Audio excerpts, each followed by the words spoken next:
Selamat sore pemirsa Sporty, salam olahraga. Seperti biasa setiap hari Sabtu jam 3 sampai jam 4 sore, NTT Sport kembali hadir ke hadapan Anda.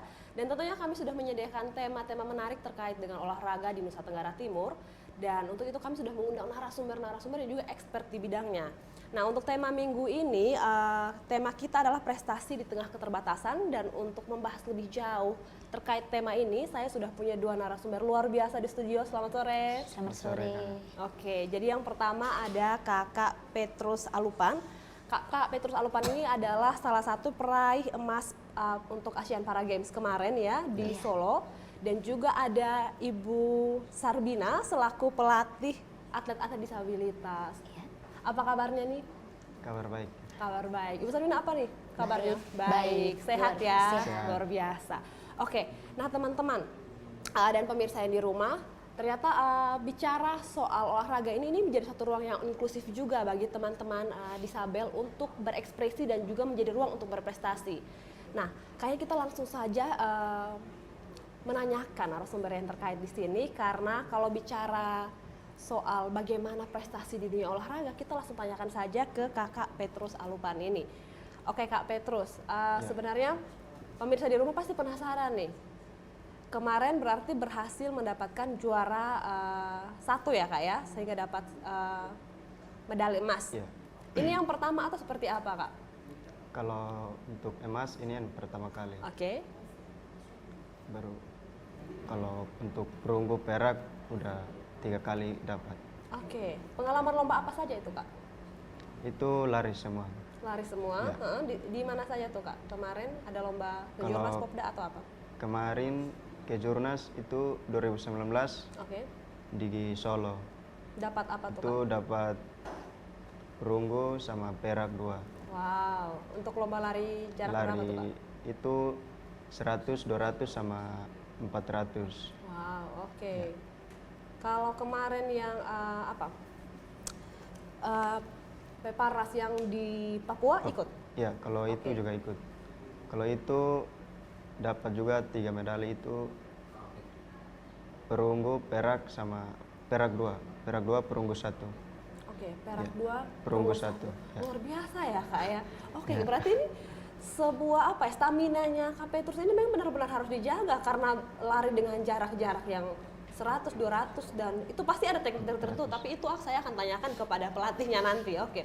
Kak Petrus masih terkait dengan prestasi dan keterlibatan Kakak. Awalnya bagaimana sih Kak kemudian bisa bergabung ke dalam memilih lari olahraga ini?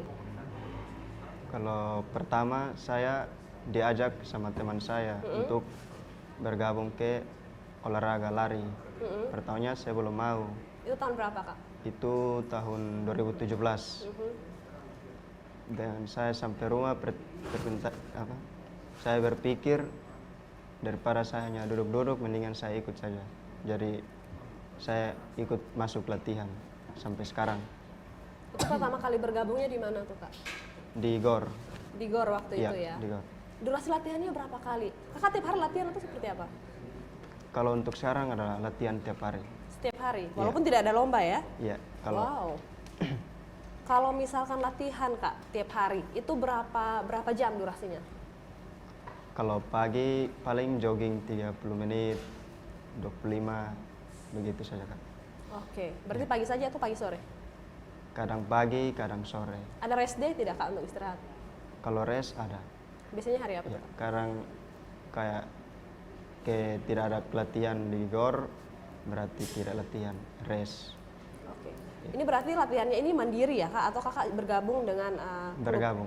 Bergabung ya sama Dan ada teman-teman tiap mereka. hari ya? Iya. Wow, luar biasa sekali. Oke, menarik nih.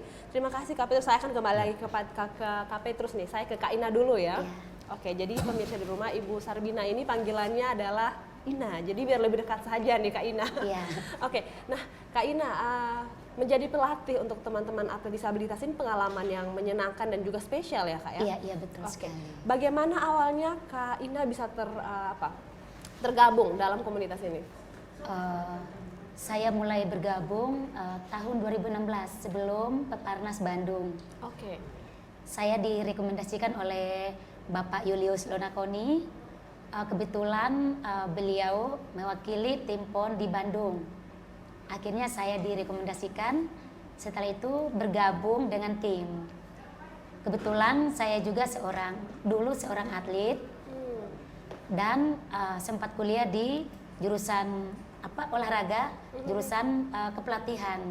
Jadi sudah ada basic untuk melatih, jadi dasar melatih ada.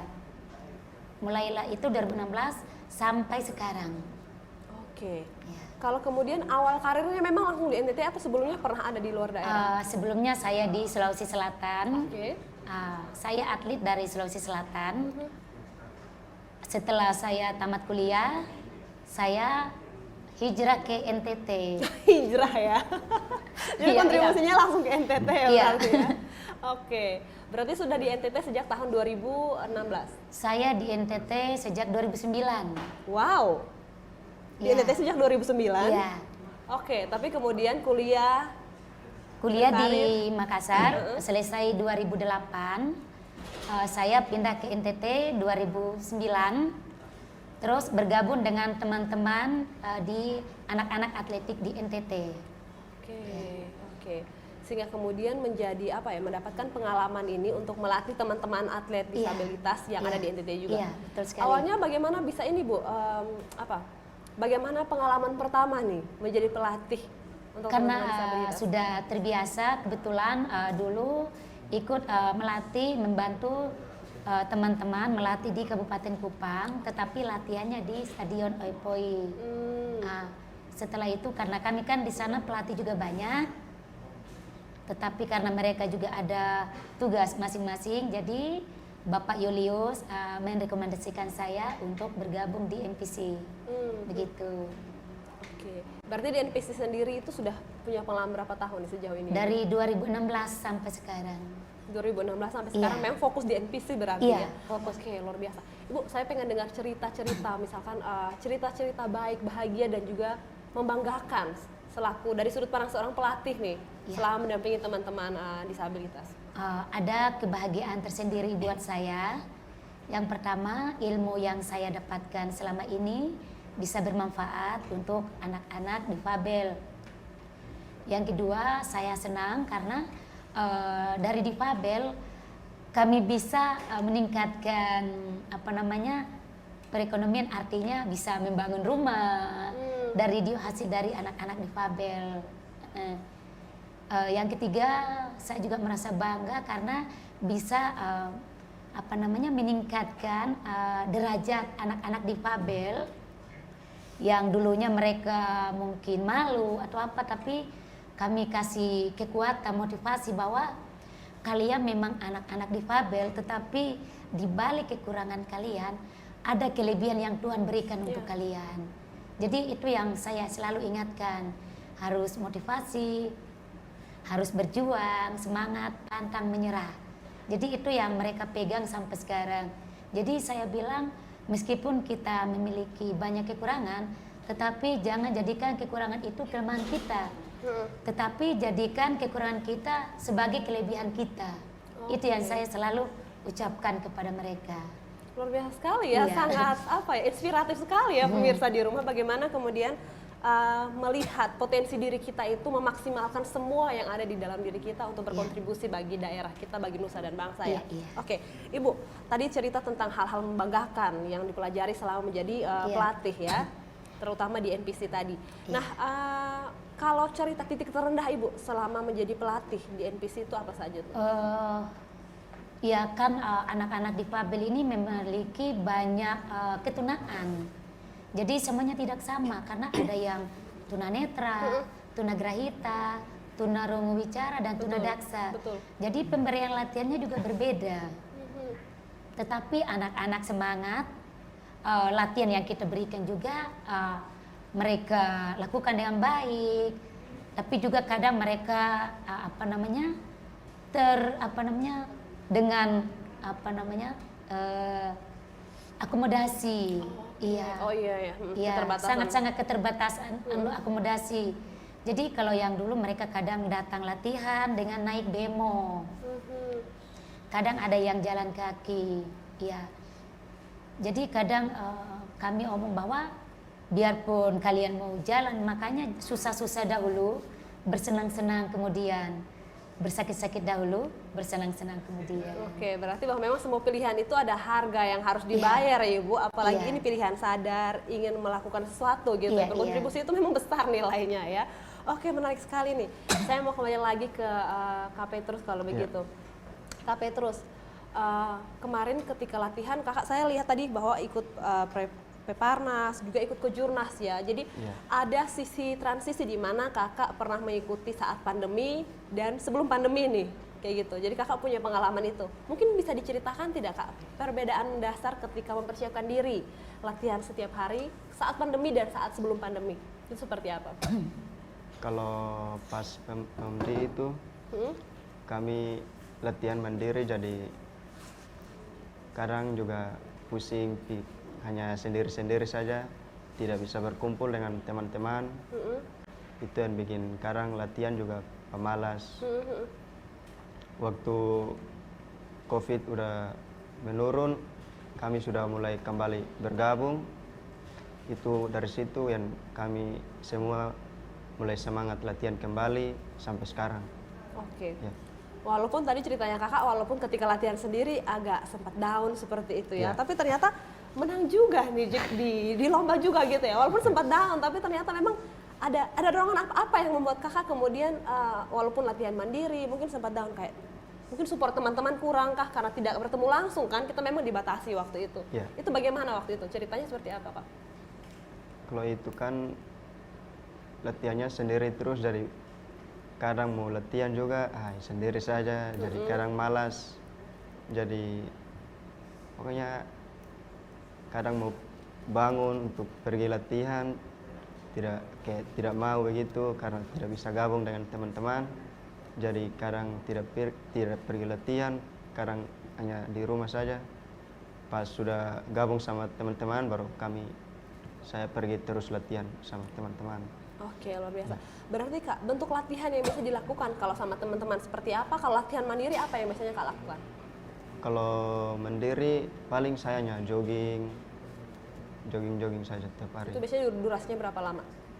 Paling 30 menit atau 25 menit saja. Oke, kalau latihan yang bersama teman-teman bentuknya seperti apa tuh? Itu kadang diberikan oleh pelatih, kayak ini hari kami jogging, besoknya kayak kekuatan, lusanya interval begitu. Oke. Hanya begitu kan. Oke, menarik ya. Jadi ternyata ada, tidak selalu lari ya Kak Ya. latihannya, karena walaupun memang atletnya adalah atlet lari, atletik, jadi tinggal lari, tapi ternyata tidak soal cuman lari, ada latihan-latihan lain yang dikombinasikan Ya. untuk membangun daya tahan, stamina dan kekuatan dari seorang atlet. Mungkin saya akan ke Ibu Ina nih kalau gitu. Kak Ina, tadi sempat dijelaskan oleh Kak Petrus tentang latihannya itu divariasikan, ada kombinasinya. Ibu bisa jelaskan Bu seperti apa tuh? Oke, jadi jangan beranggapan bahwa kita seorang atletik itu yang lari bukan cuma tiap hari lari terus. Itu membosankan. Oke. Ya, tetapi ada variasi-variasi latihan yang diberikan. Ada stabilisasi. Stabilisasi itu kita ada untuk sama untuk latihan kekuatan. Jadi ada sit up untuk latihan otot, ada untuk latihan otot perut, otot lengan, otot tungkai, semuanya kita berikan untuk menunjang mereka punya performan. Terus yang kedua, kadang kami juga fitness. Kami biasanya fitness di Black Diamond. Oke. Ya, itu juga sama untuk latihan kekuatan. Terus ada latihan jogging, ada interval. Jadi kalau misalnya hari ini jogging karena untuk sekarang karena anak-anak ada yang tidak ada kegiatan, tidak ada kejuaraan, tetapi kami tetap latihan untuk menjaga kebugaran. Betul. Jadi latihan untuk sekarang kita 3 kali seminggu. Di hari Selasa, Kamis dan Sabtu. Itu juga latihannya bervariasi. Dan juga tergantung dari nomornya. Jadi latihan diberikan berbeda-beda tergantung dari nomor-nomor yang lomba mereka kuasai nomor-nomor spesialis mereka. Oke. Begitu. Oke. Nah, Ibu bicara soal nomor-nomor lomba yang nanti akan dilombakan seperti itu kan ada 100, 200, 400, 800 bahkan sampai maraton ya, Ibu ya. Oke. Itu standar penilaiannya itu seperti apa, Bu? Kalau untuk lari jarak pendek kan untuk kecepatan. Jadi kita harus mengetahui tingkat kecepatan mereka. Mereka punya kemampuan maksimalnya bagaimana. Jadi caranya ya kita latih lari itu larinya palingan 20, 30, 40, 60 meter. Dari situ kita bisa tahu oh ini anak memiliki kecepatan yang bagus. Terus ada lagi jarak menengah 800, 1500. Itu butuh daya tahan dan kecepatan. Jadi seorang pelari jarak menengah harus memiliki kecepatannya bagus, daya tahannya juga bagus. Sama dengan juga jarak jauh. Jarak jauh lebih mengutamakan daya tahan gitu. Oke. Berarti memang untuk seperti tadi ya sangat spesifik sekali. Apalagi kalau bicara soal teman-teman untuk teman-teman di NPC sendiri berarti bahwa kebutuhannya menjadi lebih khusus lagi ya karena ada kebutuhan tertentu lagi yang harus dipenuhi seperti itu untuk menunjang latihannya nanti. Oke.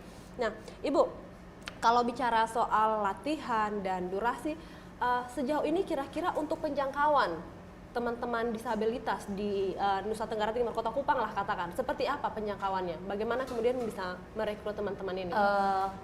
Kebanyakan rata-rata kan mereka dari SLB, jadi mereka mungkin kemauan juga ada yang kemauan sendiri, ada yang termotivasi dari teman-teman yang sudah sukses, jadi mereka juga datang bergabung.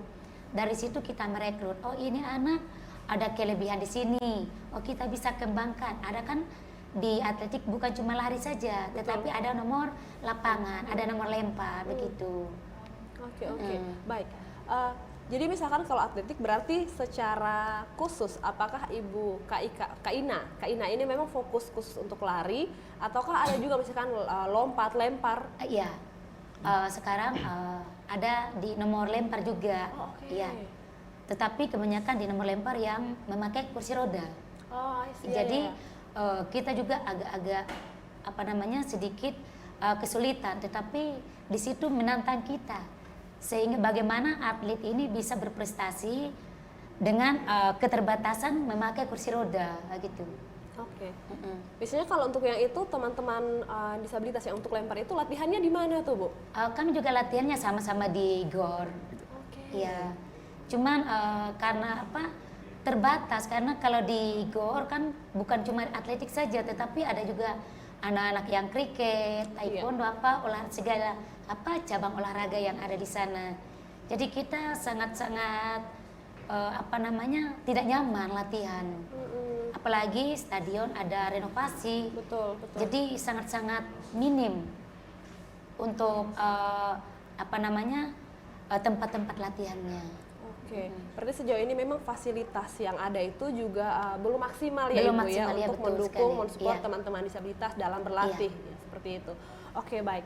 Pemirsa, jangan kemana-mana, kami akan kembali lagi tentunya dengan percakapan menarik seputar dunia olahraga dan bagaimana orang bisa berprestasi di tengah keterbatasan yang dimiliki setelah jeda pariwara berikut ini.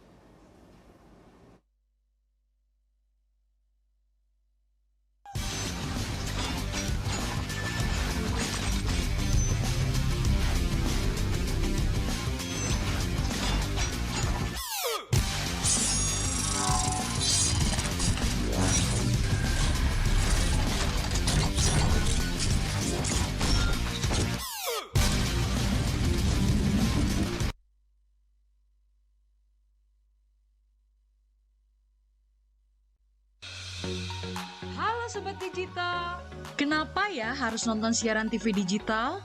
Walaupun sama-sama menggunakan teknologi digital, siaran TV digital tidak sama loh dengan TV streaming yang melalui internet, TV kabel, dan TV satelit. Siaran TV digital adalah bukan TV streaming yang menggunakan kuota internet, bukan TV kabel yang membayar iuran setiap bulannya, dan bukan TV satelit yang menggunakan antena parabola.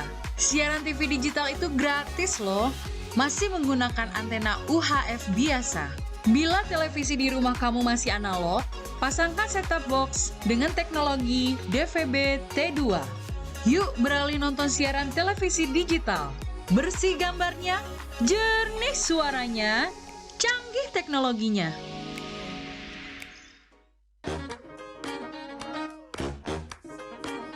Halo, aku Modi, Sobat Digitalmu. Kamu tahu nggak kalau siaran TV analog akan diganti menjadi digital? Caranya gampang banget loh. Kamu hanya perlu menginstal set-top box. Ayo, ikuti Modi.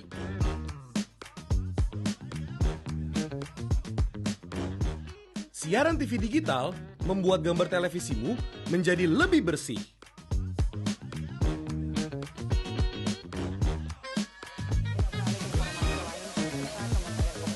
Tidak hanya bersih gambarnya, siaran TV digital juga lebih jernih suaranya. Terus membangun infrastruktur telekomunikasi di wilayah tertinggal, terdepan dan terluar Selain membuat gambar lebih bersih dan suara lebih jernih, teknologi TV digital juga lebih canggih.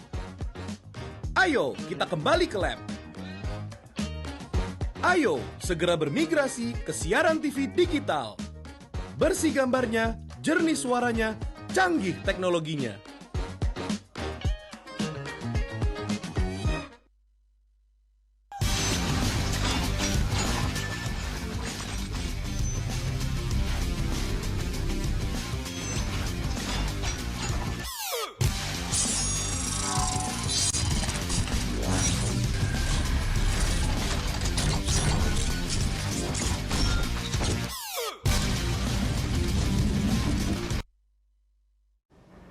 Ya pemirsa Sporty, Anda masih bersama kami di NTT Sport dan tema kita minggu ini adalah prestasi di tengah keterbatasan. Saya tidak sendiri di studio, sudah ada 2 orang dan kami sudah bercakap-cakap sekitar 20 menit lebih. Bagaimana teman-teman disabilitas kita yang luar biasa berprestasi, bahkan tidak cuma di tingkat lokal dan nasional, tapi juga sampai ke tingkat antar negara di level ASEAN dan juga di level internasional seperti itu. Oke, saya mungkin mau ke Kak Petrus dulu kali ya Kak. Siap. Kak, bagaimana Kak melihat diri Kakak nih? Jauh sebelum Kakak mengambil olahraga sebagai wadah untuk Kakak berprestasi, berkontribusi, apalagi sampai di tingkat internasional lah, jauh sebelum itu, bagaimana Kakak melihat diri Kakak sebelum itu dan saat sekarang Kak, setelah Kakak banyak berkontribusi melalui olahraga dan menggunakan olahraga sebagai media untuk mengekspresikan diri Kak, apalagi di tingkat bergengsi, di tingkat ASEAN Para Games, itu apa perbedaan mendasar yang Kakak rasakan? Kalau yang saya rasakan, kalau untuk dulu dengan sekarang, kalau dulu, kalau bagi saya itu tidak ada apa-apa. Oke. Ya. Tapi kalau untuk sekarang, puji Tuhan, terima kasih karena mungkin semua berkat dari Tuhan juga. Jadi saya bangga juga dengan diri saya sendiri bisa ikut olahraga ini, saya bisa bagi diri saya juga agak punya sudah agak bagus lah. Oke. Ya. Jadi secara tidak langsung memang olahraga teman-teman menjadi media bagaimana teman-teman ini mendapatkan kesempatan untuk mengaktualisasikan dirinya seperti itu. Ini kesempatan emas, kesempatan bagus bagi teman-teman untuk membuktikan bahwa teman-teman juga berharga, teman-teman juga luar biasa dan punya kesempatan yang sama dengan teman-teman lain di luar sana seperti itu ya. Kak, kemarin kan di ASEAN Para Games itu Kak juara 1 nih Kak ya. Jadi dapat medali emas nih. Ya. Nah biasanya kan ada reward tuh Kak. Kalau di SEA Games kan dapat rewardnya lumayan besar tuh Kak. Kalau di Para Games sendiri seperti apa tuh Kak? Kalau untuk di Para Games sendiri itu kami juga belum tahu. Soalnya belum ada dapat sama sekali dari pemerintah. Mungkin ada bisikan-bisikan ya Kak? Belum juga? Belum juga. Oke, Ya. berarti kemarin dilaksanakannya Agustus ya Kak ya? Ya, Agustus, Agustus. September, Oktober, 2 bulan ya. Setelah 2 Ya. bulan ini, sejauh ini masih belum ada ini ya? Belum ada.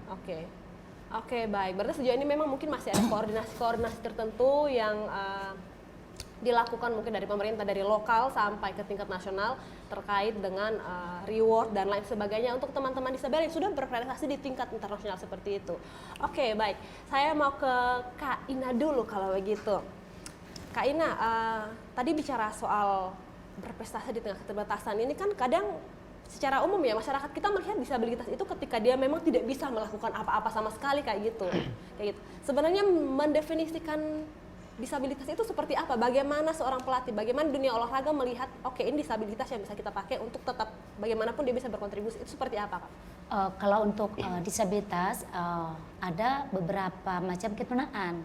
Oke. Iya, ada tunadaksa, ada yang mungkin tangannya tidak ada, kaki tidak ada, atau ada kaki tangan tidak ada, tetapi mereka bisa berkontribusi.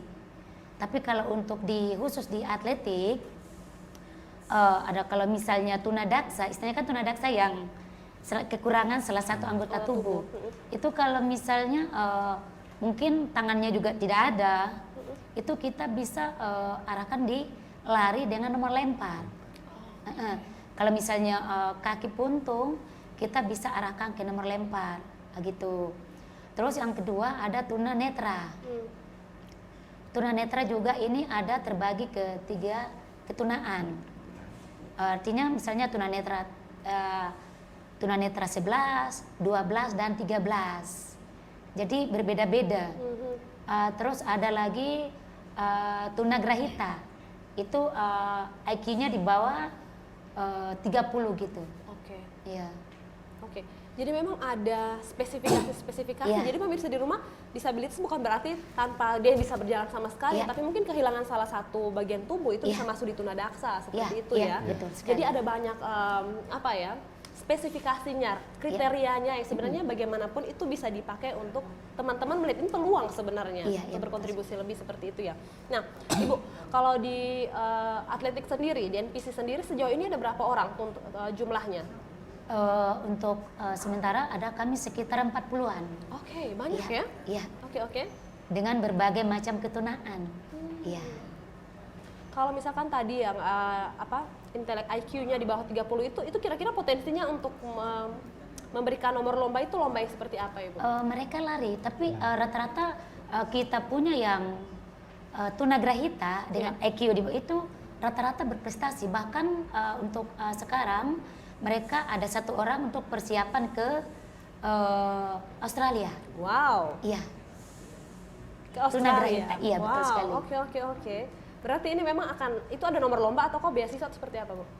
Untuk sekarang untuk tunagrahita itu mulai dari 400 meter sampai 5.000 meter. Wow. Oke. Dan kita memiliki atlet ya untuk tunagrahita juga sangat-sangat luar biasa, kedepannya bagus-bagus.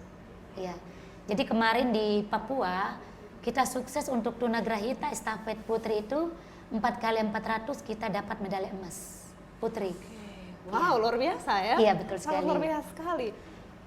Terus untuk grahitanya juga kita dapat 800 meter juara emas, perak dan perunggu untuk 800 meter. Wow. Iya. Berarti ini sebuah momen pemirsa di rumah, Kak Ika dan Kak Petrus, sebenarnya ini suatu momen di mana kita harus berefleksi begitu ya. Jadi sebenarnya kalau seandainya ada pemirsa di rumah yang melihat ini dan kemudian selama ini mungkin kenal atau punya saudara atau bahkan Anda sendiri yang mengalami dikatakan sebagai teman-teman difabel, sebenarnya ini bukan saatnya lagi untuk menganggap itu sebagai aib ya. Ini Iya, saatnya betul untuk sekali. bangkit, saatnya karena sudah ada ruang-ruang yang disediakan nih dan ada support system yang juga disediakan untuk bagaimanapun bisa berekspresi seperti itu dan berkontribusi lebih seperti itu. Oke, baik. Saya mau ke Kak Petrus lagi nih kalau begitu. Kak Petrus tadi ketika saya tanya terkait dengan yang terakhir ya, Antara Games. Kalau terkait dengan yang sebelumnya Kak, Kejurnas atau Peparnas itu yang di Papua kemarin itu seperti apa Kak reward yang diberikan? Kalau yang untuk di Papua itu kami dapat bonus dari Pak Gubernur. Kalau yang untuk perak 150 juta Wow, oke. dengan bonusnya rumah 1. Dengan rumah 1 ya. Ya.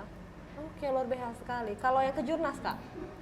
Kalau yang untuk Kejurnas itu hanya kayak seleksi toh Kak. Jadi hanya kasih uang transportasi aja.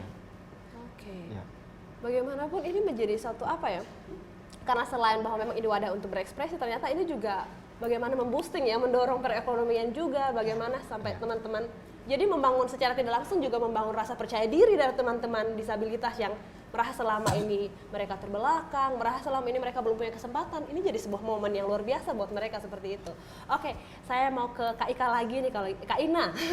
Mohon maaf pemirsa. Mohon maaf Kak Ina. Iya, iya. Oke. Nah, Kak Ina, sebenarnya kalau menjadi pelatih itu kan ada butuh spesifikasi khusus ya sejauh ini, apalagi untuk teman-teman disabilitas ya. Sejauh ini apa saja tuh, mungkin bisa di-share beberapa mungkin pelatihan khusus atau seperti apa yang Kak Ina ikuti? Saya sudah ikut pelatihan yang pertama di tahun 2019, saya ikut pelatihan di tingkat dasar di Solo Oke. untuk difabel. Yang kedua juga saya sudah ikut pelatihan yang biasa dilaksanakan di NTT untuk atletik gitu. Oke, berarti memang ada banyak ini ya capacity building yang juga disediakan ya. Iya, betul sekali. Oke, luar biasa sekali dong. Jadi bagaimana kemudian memang mendorong ya inklusivitas di dunia olahraga ini agar semakin terbuka. Oke, baik Kak Ina dan juga Kak Petrus, sebenarnya setiap minggu NTT Sport itu tidak hanya ada talk show, tapi kami juga membawakan ada berita-berita dari berbagai daerah di Nusa Tenggara Timur untuk pemirsa di rumah seperti itu. Oleh karena itu saya izin untuk membacakannya. Oke, baik pemirsa, untuk minggu ini kita punya 2 berita olahraga. Berita yang pertama datang dari Kabupaten Alor. Dalam rangka memperingati hari ulang tahun ke-77 TNI Kodim 1622 Alor dan Alor Travel Adventure atau ATA menyelenggarakan olahraga jelajah alam bagi komunitas motor trail. Dan ini dia liputannya. 5 Oktober 2022 yang lalu. Sebagai upaya meningkatkan hobi dan animo pecinta motor trail, Komando Distrik Militer Kodim 1622 Alor menyelenggarakan kegiatan Trail Adventure Bandung Association atau Trabas One Day Kodim 1622. Kegiatan yang berlangsung sehari ini melibatkan 137 rider dari 20 tim, baik Kabupaten Malaka, Kabupaten Belu, Timur Tengah Selatan, Kota Kupang, Kabupaten Kupang, Saburai Jua, dan Alor sebagai tuan rumah. Kegiatan ini mendapat apresiasi yang luar biasa dari Ketua DPRD Alor ketika membawa sambutan dalam acara pembukaan yang berlangsung di lapangan Mini Kalabahi. Kehadiran para rider dari beberapa tim yang mengikuti event ini berharap agar melalui kegiatan ini hendaknya menjadi motivasi para kaula muda sehingga bisa memanfaatkan potensi dan bakat yang dimiliki untuk disalurkan secara baik dan benar.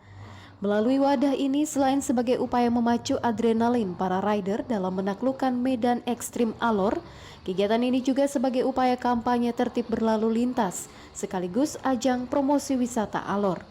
Kehadiran para rider dalam ajang ini merupakan suatu hiburan bagi masyarakat sehingga kedepannya kegiatan ini bisa diselenggarakan dan lebih baik lagi.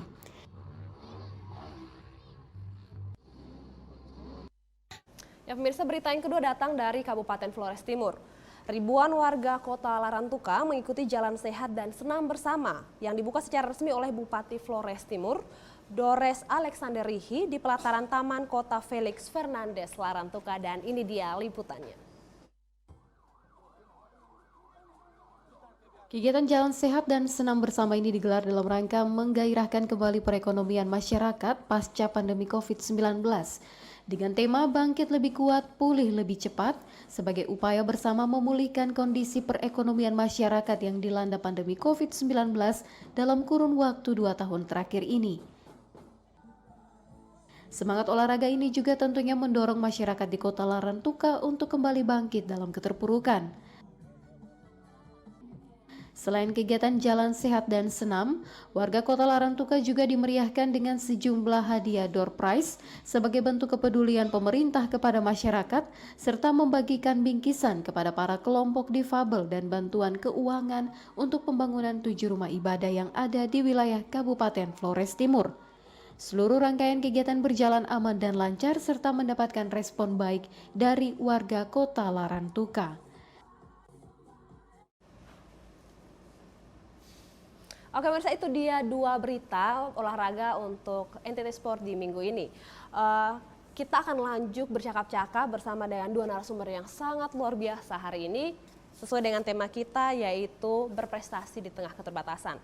Oke, saya mau ke siapa dulu nih? Ke Kak Ina dulu kalau gitu. Kak Ina, Bicara soal tantangan teman-teman penjangkauan, penjaringan atlet disabilitas, tentu itu punya tantangan-tantangan tersendiri ya. Sejauh ini tantangan-tantangan apa sih yang dihadapi oleh teman-teman dari NPC? Tantangannya yang pertama banyak orang tua merasa malu dan minder apabila memiliki anak-anak yang berkebutuhan khusus atau yang difabel. Yang kedua, mereka dari akomodasi kadang terbatas.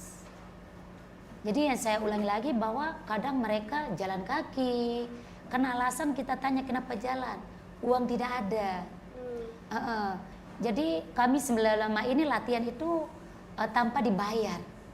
Jadi juga saya melatih tanpa dibayar, tapi karena saya senang untuk mengembangkan supaya ilmu saya tidak mati, dan di dalam hati saya sudah niatkan bahwa saya ingin mengangkat harkat dan martabat anak di kaum difabel, ingin membuktikan kepada masyarakat bahkan dunia bahwa anak difabel itu bukan aib, tetapi itu bisa meningkatkan derajat martabat keluarga, juga diri sendiri dan bahkan untuk NTT gitu.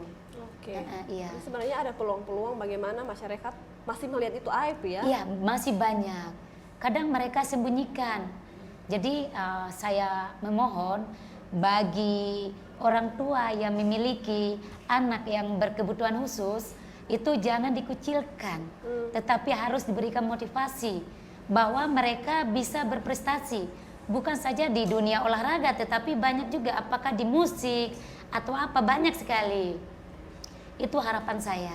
Oke, luar biasa sekali ya. Yeah. Jadi dengan semua tantangan yang dihadapi, bagaimana kemudian itu juga sebenarnya membentuk pribadinya Kak Ina sendiri ya, melihat bagaimana tantangan dalam menghadapi penjangkauan teman-teman atlet ini ternyata cukup menantang karena ada stigma di masyarakat yang cukup kuat. Padahal ada satu contoh nyata di hadapan saudara-saudara sekalian hari ini.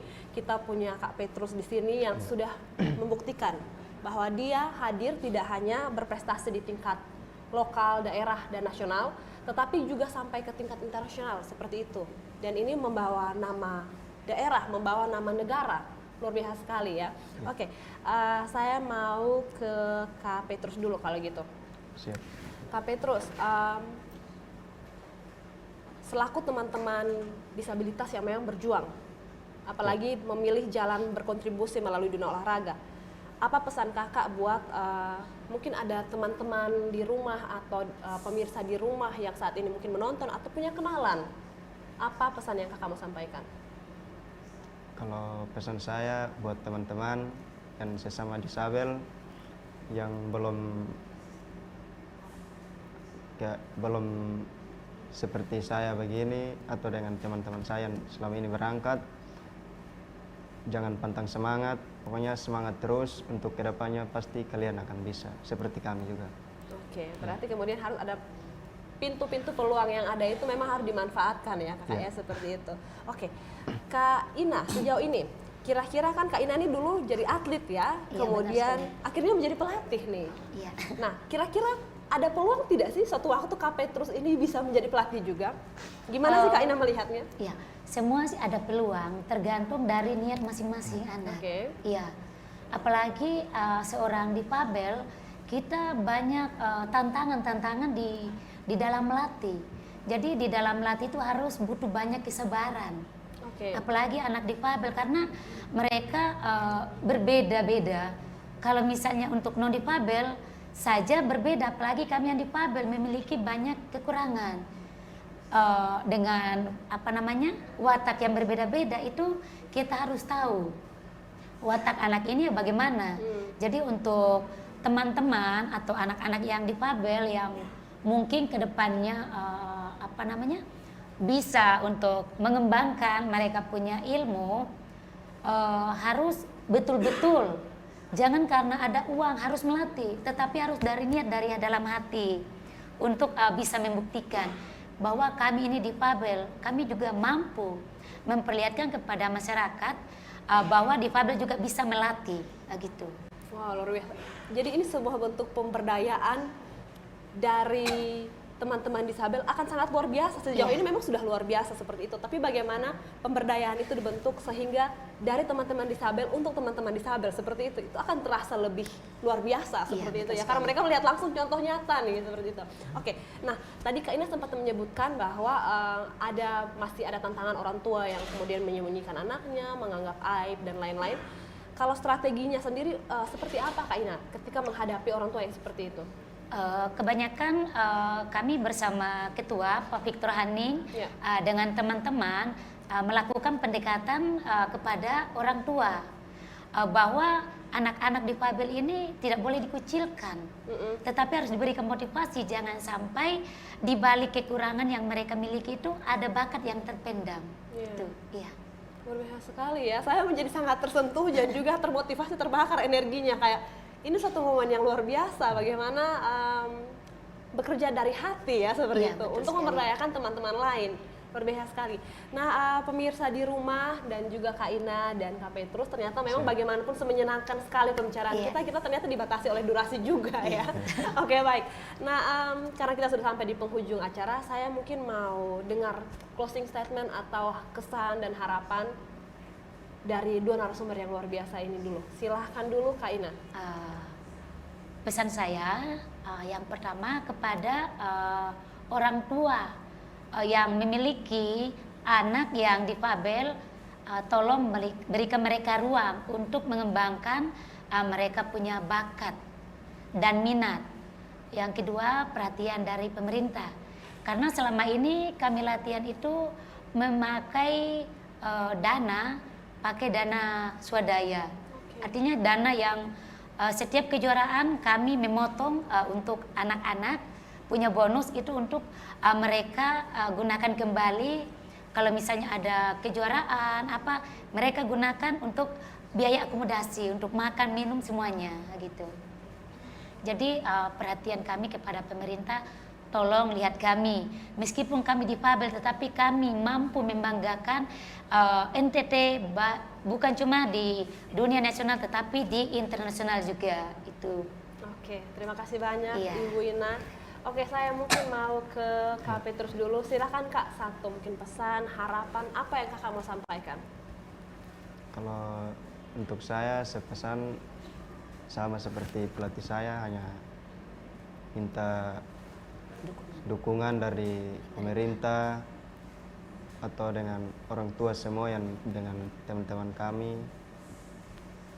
Pokoknya dukung kami lah agar apa yang kami buat semua bisa berjalan dengan lancar. Itu saja. Oke, baik. Pemirsa di rumah, jadi bagaimanapun perubahan sosial, jika kita menyebut ada inklusi yang ingin kita gapai, bagaimanapun kita tidak akan bisa mencapai inklusivitas itu tanpa dorongan kita bersama, kerja kita bersama. Jadi seperti tadi, walaupun peraturannya sudah ada bahwa harus ada pelibatan teman-teman disabilitas, tapi kemudian dukungan pemerintah, kemudian dukungan masyarakat, dan juga bagaimana kesadaran masyarakat sendiri melihat itu tidak sebagai suatu aib, tapi ini sebagai suatu peluang bagaimana kita bisa memaksimalkan semua potensi yang ada, walaupun dengan sumber daya seminim apapun, seperti itu. Terima kasih banyak Kak Ina sudah bersedia hadir di studio. Terima kasih banyak Kak Petrus, ini sharing yang sangat luar biasa hari ini dan salah satu ilmu baru. Saya juga belajar banyak sebenarnya dari bercakap-cakap sore hari ini. Terima kasih sudah bersedia berbagi. Semoga kita bisa berjejaring di kesempatan-kesempatan yang akan datang. Pemirsa di rumah, untuk itu ini akhir dari sesi prestasi di tengah keterbatasan untuk NTT Sport hari ini, dan jangan lupa untuk tetap saksikan NTT Sport setiap hari Sabtu pukul 3 sampai pukul 4 waktu Indonesia Tengah. Tentu saja di TVRI NTT Media Pemersatu Bangsa. Akhir kata saya Tilda Christine mewakili seluruh kerabat yang kerja yang bertugas mengucapkan terima kasih. Salam olahraga.